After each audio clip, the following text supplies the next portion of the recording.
ہمارے رسول کا حکم ہے کہ اس پر ہاتھ نہ اٹھانا جو تم پر ہاتھ نہیں اٹھاتا۔ کیا تمہیں اپنی جانیں عزیز نہیں؟ میں تمہیں صرف ایک موقع دوں گا۔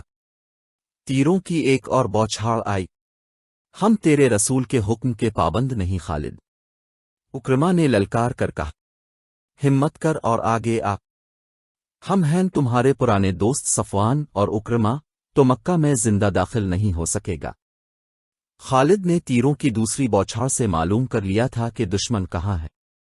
خالد نے اپنے دستے کو روک کر پیچھے ہٹا لیا اور اپنے کچھ آدمیوں کو پہاڑیوں کے اوپر سے آگے بڑھنے اور تیر اندازوں پر حملہ کرنے کے لیے بھیج دیا۔ اکرما اور صفوان خالد کے ان آدمیوں کو نہ دیکھ سکے۔ تھوڑی سی دیر میں یہ آدمی دشمن کے سر پر جا پہنچے۔ وادی سے خالد نے ہلہ بول دیا جو اس قدر تیز اور شدید تھا کہ قریش کے پاؤں اکھڑ گئے۔ خالد نے اوپر سے بھی حملہ کرایا تھا اور نیچے سے بھی، کہاں ہو اکرما؟ خالد للکار رہے تھے۔ کہاں ہو صفوان؟ وہ دونوں کہیں بھی نہیں تھے۔ وہ خالد کے ہلے کی تاب نہ لا سکے اور خالد کو نظر آئے بغیر کہیں بھاگ گئے۔ ان کا جیش بھی لاپتہ ہو گیا۔ پیچھے قریش کی 12 لاشیں رہ گئیں۔ مختصر سی اس جھڑپ میں 2 مسلمان جیش بن اشر اور کوز بن جابر فہر شہید ہوئے۔ اسلامی فوج کے 3 حصے مکہ میں داخل ہو چکے تھے۔ خالد کا دستہ ابھی نہیں پہنچا تھا۔ سب حیران تھے کہ اہل مکہ نے مزاحمت نہیں کی، پھر خالد کے نہ آنے کی وجہ کیا ہو سکتی ہے؟ ایک قاصد کو دوڑایا گیا۔ وہ خبر لایا کہ خالد 2 مسلمانوں کی لاشیں لے کر آ رہا ہے اور اس کے دستے نے قریش کے 12 آدمی مار ڈالے ہیں۔ رسول کریم صلی اللہ علیہ وسلم نے سنا تو اب بہت برہم ہوئے۔ اب اچھی طرح جانتے تھے کہ خالد جنگ و جدل کا دلدادہ ہے۔ اس نے بغیر اشتعال کے لڑائی مول لے لی ہوگی۔ خالد کے مکہ میں آنے کی اطلاع ملی تو رسول اللہ نے انہیں بلا کر پوچھا کہ اس حکم کے باوجود کہ لڑائی سے گریز کیا جائے انہوں نے قریش کے 12 آدمیوں کو کیوں مار ڈالا؟ خالد نے حضور علیہ السلام کو بتایا کہ اکرما اور صفوان کے ساتھ قریش کے متعدد آدمی تھے جنہوں نے ان پر تیر برسائے۔ خالد نے یہ بھی بتایا کہ انہوں نے اکرما اور صفوان کو ایک موقع دیا تھا لیکن انہوں نے تیروں کی ایک اور بوچھاڑ پھینک دی۔ رسول خدا نے ابو سفیان سے پوچھا کہ اکرما اور صفوان کہاں ہیں؟ ابو سفیان نے بتایا کہ وہ مکہ کے دفاع میں لڑنے کے لیے چلے گئے تھے۔ رسول خدا کو یقین ہو گیا کہ لڑائی خالد نے شروع نہیں کی تھی۔ مکہ پر مسلمانوں کا قبضہ ہو چکا تھا۔ رسول اکرم میں مکہ میں داخل ہوئے تو اب مسلم کے ہمراہ اسامہ بن زید، بلال اور عثمان بن طلحہ تھے۔ رسول کریم علیہ السلام کو مکہ سے ہجرت کر کے مدینہ کو گئے 7 سال گزر چکے تھے۔ اپنے مکہ کے در و دیوار کو دیکھا، وہاں کے لوگوں کو دیکھا، دروازوں اور چھتوں پر کھڑی عورتوں کو دیکھا۔ بہت سے چہرے شناسا تھے۔ اب گزرتے چلے گئے اور کعبہ میں داخل ہو گئے۔ 7 مرتبہ بیت اللہ کا طواف کیا اور اللہ کا شکر ادا کیا۔ اب مکہ میں کسی کو اتنی ہمت نہیں پڑتی تھی کہ اب کو جادوگر کہے یا اب پر پھپتی کسے۔ اہل قریش شہروں پر خوف و ہراس کے تاثرات لیے اپنے انجام کے منتظر کھڑے تھے۔ عربوں کے ہاں اپنی بے عزتی اور قتل کے انتقام کا رواج بڑا بھیانک تھا۔ رسول اللہ نے حکم دے دیا تھا کہ جو امن قائم رکھیں گے ان کے ساتھ پر امن سلوک کیا جائے گا۔ اس کے باوجود قریش ڈرے سہمے ہوئے تھے۔ اہل قریش، حضور نے لوگوں کے سامنے رک کر پوچھا، خود بتاؤ تمہارے ساتھ کیا سلوک ہو؟ لوگوں کی آوازیں بلند ہوئیں۔ وہ خیر اور بخشش کے طلبگار تھے۔ اپنے گھروں کو جاؤ، حضور نے کہا، ہم نے تمہیں بخش دیا۔ رسول اللہ کی حیات مقدسہ کی عظیم گھڑی تو وہ تھی جب اپنے کعبہ میں رکھے ہوئے بتوں کی طرف توجہ دی۔ بتوں کی تعداد 360 تھی، ان میں ایک بت حضرت ابراہیم کا بھی تھا۔ اس بت کے ہاتھوں میں تیر تھے۔ ان تیروں سے بت خانے کے پیشوا فال نکالا کرتے تھے۔ حضور کے ہاتھ میں ایک موٹی اور مضبوط لاٹھی تھی۔ اپنے اس لاٹھی سے بہت توڑنے شروع کر دیے۔ آپ کی اپنے جد امجد حضرت ابراہیم کی سنت کو زندہ کر رہے تھے۔ اب بت توڑتے جاتے اور بلند آواز سے کہتے جاتے، حق آیا باطل چلا گیا۔ بے شک باطل کو چلے جانا تھا۔ مورخ لکھتے ہیں کہ ایسے لگتا تھا جیسے یہ صدائیں حضور علم کی لاٹھی کی ہر ضرب سے کعبہ کی دیواروں سے اٹھ رہی ہوں۔ کعبہ سے بتوں کے ٹکڑے اٹھا کر باہر پھینک دیے گئے اور کعبہ عالم اسلام کی عبادت گاہ بن گیا۔ اس کے بعد اب مالی عالم نے مکہ کے انتظامی امور کی طرف توجہ دی۔ قریش اور دیگر قبائل کے لوگ قبول اسلام کے لیے آتے رہے۔ بت صرف کعبہ میں ہی نہیں تھے، مکہ کے گردونوں کی بستیوں میں مندر تھے، وہاں بھی بت رکھے تھے۔ سب سے اہم بت عربی کا تھا جو چند میل دور نخلا کے مندر میں رکھا گیا تھا۔ رسول اکرم نے اس کا بت توڑنے کا کام خالد کے سپرد کیا۔ خالد نے اپنے ساتھ 30 سوار لیے اور اس مہم پر روانہ ہو گئے۔ دوسرے مندروں کے بت توڑنے کے لیے مختلف جیش روانہ کیے گئے۔ اس کا بت اکیلا نہیں تھا، چونکہ یہ دیوی تھی اس لیے اس کے ساتھ چھوٹی دیویوں کے بت بھی تھے۔ خالد وہاں پہنچے تو مندر کا پروہت ان کے سامنے آ گیا۔ اس نے التجا کی کہ ان کے بت نہ توڑے جائیں، مجھے اس کا بت دکھاؤ۔ خالد نے نیام سے تلوار نکال کر پروہت سے پوچھا۔ پروہت موت کے خوف سے مندر کے ایک بغلی دروازے میں داخل ہو گیا۔ خالد اس کے پیچھے گئے، ایک کمرے سے گزر کر اگلے کمرے میں گئے تو وہاں ایک دیوی کا بڑا ہی خوبصورت بت چبوترے پر رکھا تھا۔ پروہت نے بت کی طرف اشارہ کیا اور بت کے آگے فرش پر لیٹ گیا۔ مندر کی داسیاں بھی آ گئیں۔ خالد نے تلوار سے اس حسین دیوی کا بت توڑ ڈالا اور اپنے سواروں سے کہا کہ بت کے ٹکڑے باہر بکھیر دیں۔ پروہت دھاڑے مار مار کر رو رہا تھا اور داسیاں بین کر رہی تھیں۔ خالد نے دیویوں کے بت بھی توڑ ڈالے اور گرج کر پروہت سے کہا، کیا اب بھی تم اسے دیوی مانتے ہو جو اپنے آپ کو ایک انسان سے نہیں بچا سکی؟ پروہت دھاڑے مارتا رہا۔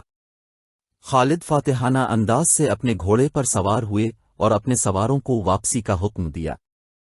جب خالد اپنے 30 سواروں کے ساتھ مندر سے دور چلے گئے تو پروہت نے جو دھاڑے مار رہا تھا بڑی زور سے قہقہا لگایا۔ پجار نے جو بین کر رہی تھیں وہ بھی ہنسنے لگیں۔ اس کی توہین کوئی نہیں کر سکتا، پروہت نے کہا۔ خالد جو خود اس کا پجاری ہوا کرتا تھا بہت خوش ہو کے گیا ہے کہ اس نے اس کا بت توڑ ڈالا ہے۔ اس زندہ ہے، زندہ رہے گی یا رسول اللہ لی خالد نے حضور اس کام کو اطلاع دی، میں اس کا بت توڑ آیا ہوں۔ کہاں تھا یہ بت؟ حضور علی کریم نے پوچھا۔ خالد نے وہ مندر اور اس کا وہ کمرہ بتایا جہاں انہوں نے وہ بت دیکھا اور توڑا تھا۔ تم نے اس کا بت نہیں توڑا خالد، رسول کریم نے کہا۔ واپس جاؤ اور اصلی بت توڑ کر آ۔ مورخ لکھتے ہیں کہ عربی کے 2 بت تھے، ایک اصلی جس کی پوجا ہوتی تھی، دوسرا نقلی تھا۔ یہ غالباً مسلمانوں کو دھوکہ دینے کے لیے بنایا گیا تھا۔ خالد کا خون کھولنے لگا، انہوں نے اپنے سواروں کو ساتھ لیا اور نخلا کو روانہ ہو گئے۔ مندر کے پروہت نے دور سے گھڑ سواروں کو آتے دیکھا تو اس نے مندر کے محافظوں کو بلایا۔ وہ پھر آ رہے ہیں، پروہت نے کہا۔ نہیں، کسی نے بتا دیا ہوگا کہ اصلی بت ابھی مندر میں موجود ہے۔ کیا تم اس کی عزت کی حفاظت کرو گے؟ اگر کرو گے تو اس دیوی تمہیں مالا مال کر دے گی۔ کچھ سوچ کر بات کر مقدس پیشوا، ایک محافظ نے کہا۔ کیا ہم 2-3 آدمی اتنے زیادہ گیوڑ سواروں کا مقابلہ کر سکتے ہیں؟ اگر اس دیوی ہے، دیوی دیوتا انسانوں کی حفاظت کیا کرتے ہیں، انسان دیوتاؤں کی حفاظت نہیں کیا کرتے، تو یہ اپنے آپ کو ضرور بچلے گی، ایک اور محافظ نے کہا۔ اس کے لہجے میں طنز تھی۔ کہنے لگا، پھر اس اپنی حفاظت خود کرے گی، پروہت نے کہا۔ خالد کے گھوڑے قریب آ گئے تھے۔ محافظ مندر کی پجارنوں کو ساتھ لے کر بھاگ گئے۔ پروہت کو یقین تھا کہ اس کی دیوی اپنے آپ کو مسلمانوں سے بچا لے گی۔ اس نے ایک تلوار لی اور اسے اس کے گلے میں لٹکا دیا۔ پروہت مندر کے پچھلے دروازے سے نکلا اور بھاگ گیا۔ خالد مندر میں آن اور تمام کمروں میں اس کا بت ڈھونڈنے لگے۔ انہیں ایک بڑا ہی خوشنما کمرہ نظر آیا۔ اس کے دروازے میں کھڑے ہو کر دیکھا، اس کا بت سامنے چبوترے پر رکھا تھا، اس کے گلے میں تلوار لٹک رہی تھی۔ یہ بت ویسا ہی تھا جیسا خالد پہلے توڑ گئے تھے۔ اس بت کے قدموں میں لوبان جل رہا تھا۔ کمرے کی سجاوٹ اور خوشبو سے پتہ چلتا تھا کہ یہ عبادت کا کمرہ ہے۔ خالد نے دہلیز سے آگے قدم رکھا تو ایک سانولے رنگ کی ایک جوان عورت جو بالکل برہنہ تھی خالد کے سامنے آ گئی۔ وہ رو رہی تھی اور فریادیں کر رہی تھی کہ بت کو نہ توڑا جائے۔ مورخ لکھتے ہیں کہ یہ عورت خالد کے ارادے کو متزلزل کرنے کے لیے برہنہ ہو کے آئی تھی، اور اس کے رونے کا مقصد خالد کے جذبات پر اثر ڈالنے کے سوا اور کیا ہو سکتا تھا۔ خالد آگے بڑھے تو اس عورت نے بازو پھیلا کر خالد کا راستہ روک لیا۔ خالد نے نیام سے تلوار نکالی اور اس عورت پر ایسا زوردار وار کیا کہ اس کا نگا جسم دو حصوں میں کٹ گیا۔ خالد غصے سے بکھرے ہوئے حد تک گئے اور اس کے کئی ٹکڑے کر دیے۔ طاقت اور خوشحالی کی دیوی اپنے آپ کو ایک انسان سے نہ بچا سکی۔ خالد مندر سے نکل کر گھوڑے پر سوار ہوئے اور الفاظ لگائی۔ ان کے سوار ان کے پیچھے جا رہے تھے۔ مکہ پہنچ کر خالد رسول اکرم علم کے حضور پہنچے۔ یا رسول اللہ علم، خالد نے کہا، میں اس کا بت توڑ آیا ہوں۔ ہاں خالد، رسول اللہ علیم نے کہا، اب تم نے اس کا اصلی بت توڑا ہے، اب اس خطے میں بت پرستی نہیں ہوگی۔ قریش کا مشہور اور جوشیلا سالار اکرما مکہ کے راستے میں خالد کے خلاف آخری مرکہ لڑ کر روپوش ہو گیا تھا۔ اس نے اور صفوان نے اپنے قبیلے کے سردار کی حکم عدولی کی تھی۔ اسے اپنا انجام بہت برا نظر آ رہا تھا۔ اس سے یہ بھی معلوم تھا کہ رسول کریم بھی اس کی یہ خطا نہیں بخشیں گے کہ اس نے اسلام فوج کے ایک دستے پر حملہ کیا اور اس دستے کے 2 آدمی شہید کر دیے تھے۔ اکرما کی بیوی مکہ میں تھی۔ تاریخوں میں واضح اشارہ ملتا ہے کہ رسول کریم نے فتح مکہ کے بعد قریش کی 4 عورتوں اور 6 آدمیوں کے قتل کا حکم دیا تھا۔ انہوں نے مسلمانوں کو بہت زیادہ تکلیفیں پہنچائی تھیں اور مسلمانوں کے خلاف سازشیں تیار کی تھیں۔ انہیں مرتد کہا گیا تھا۔ ان میں ہند اور اکرما کے نام خاص طور پر قابل ذکر ہے۔ ابو سفیان کی بیوی ہند ہر اس انسان کے خون کی پیاسی ہو جاتی تھی جو اسلام قبول کر لیتا تھا۔ اکرما کی بیوی مکہ میں تھی۔ فتح مکہ کے 2-3 روز بعد ایک آدمی اکرما کے گھر آیا۔ میں تمہارے لیے اجنبی ہوں بہن، اس نے اکرما کی بیوی سے کہا۔ اکرما میرا دوست ہے، میں قبیلہ بنو بکر کا آدمی ہوں۔ تمہیں معلوم ہوگا کہ اکرما اور صفوان نے مسلمانوں کا راستہ روکنے کی کوشش کی تھی، لیکن اس کے ساتھ بہت تھوڑے آدمی تھے۔ اس کا مقابلہ خالد سے تھا جو تجربہ کار جنگجو ہے، اور اس کے ساتھ آدمی بھی زیادہ تھے۔ میں جانتی ہوں، اکرما کی بیوی نے کہا، میں پہلے سن چکی ہوں میرے اجنبی بھائی، مجھے بتاؤ وہ کہاں ہے زندہ تو؟ وہ مجھے بتا گیا تھا کہ یمن جا رہا ہے۔ اجنبی نے کہا، وہ کہہ گیا ہے کہ تجھے وہاں بلا لے گا۔ مجھے یہ بھی معلوم ہے کہ وہ کس کے پاس گیا ہے، تجھے یہی بتانے آیا تھا۔ وہ واپس نہیں آئے گا، اسے یہاں آنا بھی نہیں چاہیے۔ اکرما کی بیوی نے کہا، وہ آ گیا تو اسے قتل کر دیا جائے گا، تم تیار رہنا۔ اجنبی نے کہا، اس کا پیغام آئے گا تو میں تمہیں اس کے پاس پہنچا دوں گا۔ تم اس کے پاس پہنچ جاؤ گی تو وہ تمہیں اپنے ساتھ لے کر حبشہ کو چلا جائے گا۔ اجنبی اسے اپنی بستی کا اور اپنا نام بتا کر چلا گیا۔ 2 روز بعد اکرما کی بیوی بنو بکر کی بستی میں گئی اور اس آدمی سے ملی جس نے اسے اکرما کا پیغام دیا تھا۔ کیا تو اکرما کے پاس جانے کو آئی ہے؟ اکرما کے دوست نے پوچھا، میں اسے واپس لانے کے لیے جا رہی ہوں۔ اکرما کی بیوی نے کہا، کیا تو نہیں جانتی کہ وہ آیا تو اسے قتل کر دیا جائے گا؟ اسے قتل نہیں کیا جائے گا۔ اکرما کی بیوی نے کہا، میں نے اسلام قبول کر لیا ہے اور رسول اللہ نے میری فریاد پر میرے شوہر کو معاف کر دیا ہے۔ کیا تو نے محمد کو اللہ کا رسول مان لیا ہے؟ مان لیا ہے۔ محمد نے تمہارے ساتھ سودا کیا ہوگا۔ اکرما کے دوست نے کہا، اس نے تمہارے آگے یہ شرط رکھی ہوگی کہ تم اور اکرما اسلام قبول کر لو تو نہیں؟ اکرما کی بیوی نے کہا، محمد نے، جو اللہ کے بھیجے ہوئے رسول ہیں، میرے ساتھ ایسا کوئی سودا نہیں کیا، اور محمد ان میں سے نہیں جو سودا کر کے اپنی بات منوایا کرتے ہیں۔ میں وہاں اپنے شوہر کی جان بخشی کی فریاد لے کر گئی تھی۔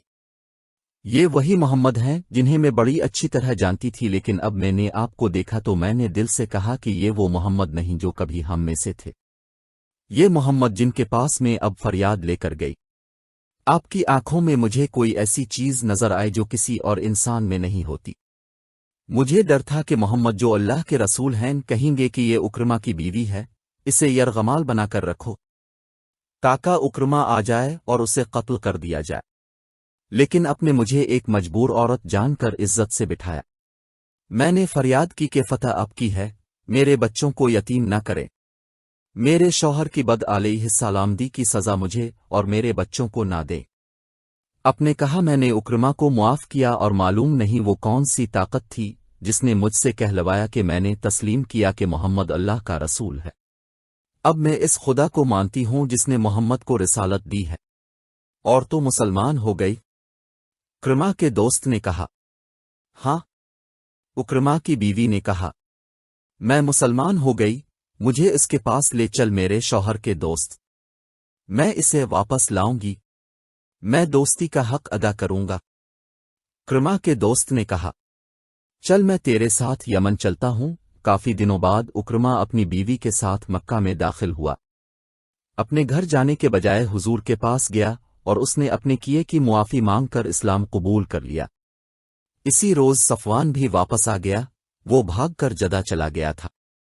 ایک دوست اس کے پیچھے گیا اور اسے کہا کہ وہ سالاری رتبے کا جنگجو ہے اور اس کی قدر رسول کریم ہی جان سکتے ہیں۔ اسے یہ بھی کہا گیا کہ قبیلہ قریش ختم ہو چکا ہے۔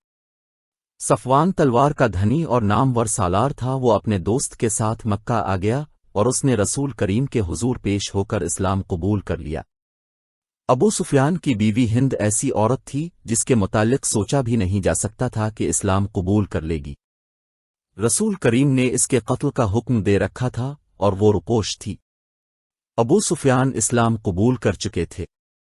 ہند کو جب پتہ چلا کہ اکرما اور صفوان نے بھی اسلام قبول کر لیا ہے تو وہ سامنے آ گئی، یہ جانتے ہوئے کہ اسے قتل کر دیا جائے گا۔ وہ رسول اکرم کے حضور جا پہنچی، اپ نے اسے معاف کر دیا اور وہ مسلمان ہو گئی۔ مکہ کے ارد گرد دور اور نزدیک کچھ قبائل تھے، ان میں بعض بت پرست تھے اور بعض تو حمد کو عقیدہ بنائے ہوئے تھے۔ رسول کریم نے ان کی طرف پیغام بھیجے کہ وہ اللہ کا سچا دین قبول کر لیں۔ پیغام لے جانے والے فوجی تھے، لیکن اب ہم نے حکم دیا تھا کہ کسی پر تشدد نہ کیا جائے اور جنگی کارروائی سے گریز کیا جائے۔ مکہ کے جنوب میں تہامہ کا علاقہ ہے جہاں جنگجو قبائل بکھرے ہوئے تھے، ان کے متعلق خدشہ تھا کہ لڑنے پر اتر آئیں گے، اس لیے اس علاقے میں فوج کا ایک دستہ بھیجا گیا اور اس کی کمان خالد کو دی گئی۔ تمام کا تمام دستہ گھڑ سوار تھا، اس میں بنو سلیم کے آدمی بھی تھے، مدینہ کے بھی۔ خالد کو مکہ سے تقریباً 50 میل دور ململیم کے مقام تک جانا تھا۔ خالد اپنے سوار دستے کے ساتھ روانہ ہو گئے، ان کی منزل 50 میل دور تھی۔ بمشکل 15 میل دور گئے ہوں گے کہ ایک مشہور جنگجو قبیلے بنو جزمہ کے آدمیوں نے خالد کے دستے کا راستہ روک لیا۔ خالد نے اپنے دستے کو لڑائی کی ترتیب میں کر لیا۔ بنو جزمہ باقاعدہ لڑائی کے لیے نکل آئے، ہم لڑنے نہیں آئے۔ خالد نے اعلان کیا ہم دعوت دینے آئے ہیں کہ اسلام قبول کر لو، ہم اسلام قبول کر چکے ہیں۔ بنو جزمہ کی طرف سے جواب آیا ہم نمازیں پڑھتے ہیں، ہم دھوکہ کھانے نہیں آئے۔ خالد نے بلند آواز سے کہا اگر تم مسلمان ہو چکے ہو تو تلواریں اور برچھیاں پھینک دو۔ خبردار بنو جزمہ کی طرف سے کسی نے للکار کر کہا اسے میں جانتا ہوں، یہ مکہ کے الولید کا بیٹا خالد ہے، اس پر اعتبار نہ کرنا، ہتھیار ڈال دو گے تو یہ ہم سب کو قتل کرا دے گا۔ ہتھیار نہ ڈالنا، خدا کی قسم مجھے رسول اللہ کا حکم نہ ملا ہوتا کہ جنگ نہ کرنا تو میں دیکھتا کہ تم ہتھیار ڈالتے ہو یا نہیں۔ خالد نے کہا ہم دوست بن کر آئے ہیں، ہم تم پر اللہ کا دین زبردستی ٹھونسنے نہیں آئے، ہمیں دوست سمجھو اور ہمارے ساتھ آ جاؤ۔ اہل قریش کی کیا خبر ہے؟ بنو جزمہ کی طرف سے آواز آئی کہ چل کر دیکھو۔ خالد نے کہا ابو سفیان، اکرما اور صفوان اسلام چکے ہیں۔ بنو جزمہ نے ہتھیار ڈال دیے۔ خالد گھوڑے سے اتر کر آگے بڑھے اور بنو جزمہ کے سردار سے ملے۔ پورے قبیلے نے اسلام قبول کر لیا۔ مسلمانوں کو مکہ ایک مرکز کی حیثیت سے مل گیا، یہ سورج کی مانند تھا۔